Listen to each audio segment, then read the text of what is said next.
Colosenses, capítulo 2, versos 16 y 17.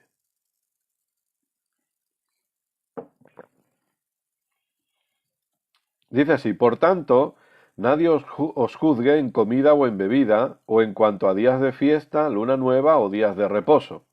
Todo lo cual es sombra de lo que ha de venir, pero el cuerpo es de Cristo. Fíjate, todo lo cual es sombra de lo que ha de venir. Es decir, que hay cosas que vemos en el Antiguo Testamento que eran una sombra, pero hay cosas que no.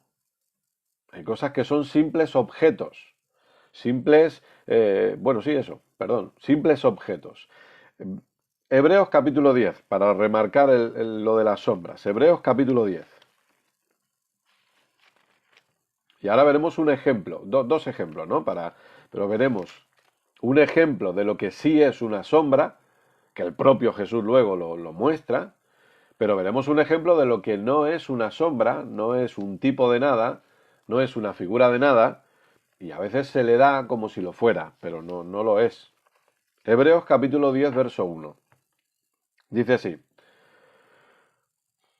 Hebreos 10, 1. Porque la ley, teniendo la sombra de los bienes venideros, no la imagen misma de las cosas, nunca puede, por los mismos sacrificios que se ofrecen continuamente cada año, hacer perfectos a los que se acercan. Pero dice, perdón, la ley teniendo la sombra de los bienes venideros. O sea, había sombras.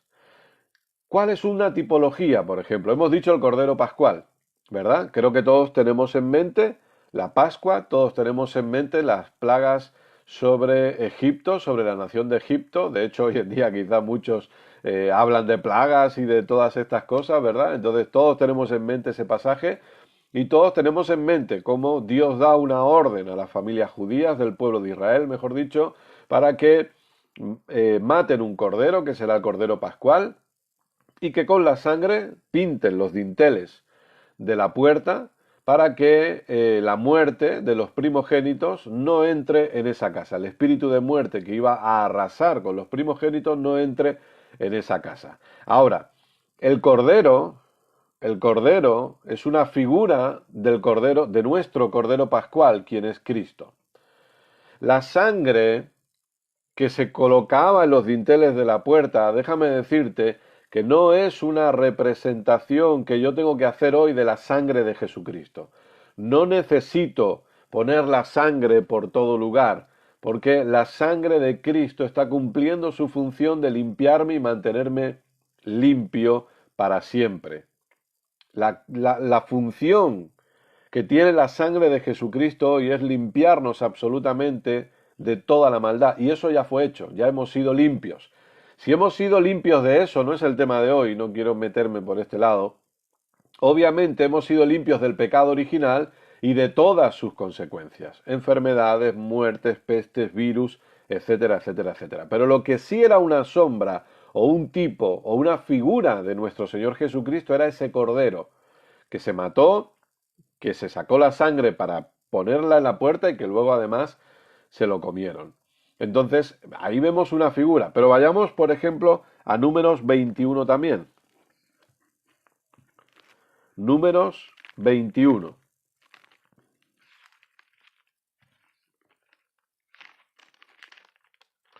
Números capítulo 21. A ver si lo encuentro. Verso 9. Verso 8 y 9, perdón. Versos 8 y 9. Dice así: y el Señor dijo a Moisés: hazte una serpiente ardiente y ponla sobre una asta, y cualquiera que fuere mordido y mirare a ella, vivirá. Y Moisés hizo una serpiente de bronce y la puso sobre una asta, y cuando alguna serpiente mordía a alguno, miraba a la serpiente de bronce y vivía. Juan capítulo 3. Vamos a Juan capítulo 3. Esta serpiente de bronce es una figura, es una sombra, es un tipo de lo que había de venir. Juan capítulo 3, versos 14 y 15. Dice así, está hablando nuestro Señor Jesucristo. Juan capítulo 3, versos 14 y 15. Y como Moisés levantó la serpiente en el desierto, así es necesario que el Hijo del Hombre sea levantado, para que todo aquel que en él cree no se pierda, mas tenga vida eterna. Es decir, por así decirlo, lo que ocurría en el antiguo pacto que hemos leído en Números era una representación, era como una manifestación de fe. Dios les dijo, hagan la serpiente de bronce para que cualquiera que la mire vivirán por ella. Si les ha mordido una serpiente, van a vivir. Entonces era como una acción de fe. Bueno, Dios nos ha dicho esto, perfecto, hagámoslo. Y ahora, bajo el nuevo pacto, nosotros somos salvos por nuestra fe en Jesucristo. Ellos eran salvos de la picadura de la serpiente por poner fe en lo que Dios había dicho respecto a la serpiente de bronce. Nosotros somos salvos hoy por causa de la fe en nuestro Señor Jesucristo. Igual que de esta manera, en el antiguo pacto y orando, por eso decíamos ayer, oramos siempre con la ayuda de nuestro Maestro, que es el Espíritu Santo, sin ningún tipo de duda. Y cuando oramos le preguntamos a Él, y Él nos va a revelar a Cristo en cada pasaje, nos va a revelar a Cristo en cada escritura, nos va a revelar a Cristo en cada libro, porque eso es así. Cristo tiene que ser revelado a través de toda la escritura. Lo dijimos prácticamente desde la primera clase y es lo que vamos a ir viendo mucho más adelante. Y cuando estudias el Antiguo Testamento, que te invito a estudiarlo, que te invito a leerlo, que te invito a profundizar en ello, pero tenemos que hacerlo entendiendo que hay cosas que sí son sombra, tipo, figura, que me están señalando a Cristo, y hay otras cosas que no tienen nada que ver con figuras absolutamente de nada. Por ejemplo, acompáñame por favor al primer libro de Samuel, capítulo 17. Espero que no esté yendo demasiado rápido. Si alguien piensa que estoy yendo muy rápido, que me avise, por favor. Primer libro de Samuel, capítulo 17. Esta historia no es que sea conocida, es que es súper conocida. Versos 40 y 49. Primero de Samuel, capítulo 17, versos 40 y 49. Vamos a ello. Y tomó su cayado en su mano y escogió 5 piedras lisas del arroyo y las puso en el saco pastoril, en el zurrón que traía, y tomó su honda en su mano y se fue hacia el filisteo. Verso 49. Y metiendo David su mano en la bolsa, tomó de allí una piedra y la tiró con la honda, hirió al filisteo en la frente, y la piedra quedó elevada en la frente, clavada, en la frente, y cayó sobre su rostro en tierra. ¿Qué representan estas 5 piedras? ¿Qué representa la honda que tenía David? ¿Qué representan las 5 piedras que David recogió, según hemos leído en el verso 40? Y sobre todo, ¿qué representa la piedra? De las 5, una acaba matando a ese filisteo, a ese Goliat. ¿Qué representan estas piedras? Absolutamente nada. Son una honda y son 5 piedras, nada más. No es, una es la oración, la otra es la fe, la otra es la alabanza, la otra es el ayuno. No, señores. Señoras, estos son 5 piedras y una honda. Esto es una historia real, maravillosa, espléndida, pero no significan absolutamente nada. Podemos tratar de hacer un mensaje muy bonito que emociona a la gente y que le digamos, Dios me dijo, la primera piedra significa oración, la segunda piedra, pero es antibíblico. Antibíblico. Absolutamente fuera de la Biblia. Es un invento de la persona, pero no tiene nada que ver con lo que Dios realmente quiere mostrarnos en este pasaje. Esa es la realidad.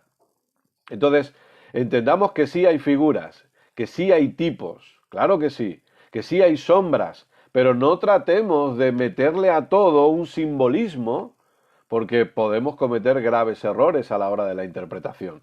Y eso nos perjudica a nosotros y obviamente también acaba perjudicando a las personas que nos están escuchando. De ahí la importancia que nosotros entendamos y valoremos cuáles son los tipos, las sombras y las figuras, pero sepamos siempre crecer en el conocimiento para darle una interpretación correcta a aquello que nosotros estamos leyendo. ¿Sí? Entonces, hay cosas que sí son figuras. Existe la ley de la primera mención. Es cuando sale la primera vez nombrada en la Biblia. Luego eso va a tener un seguimiento sin ningún tipo de duda, pero hay cosas que no.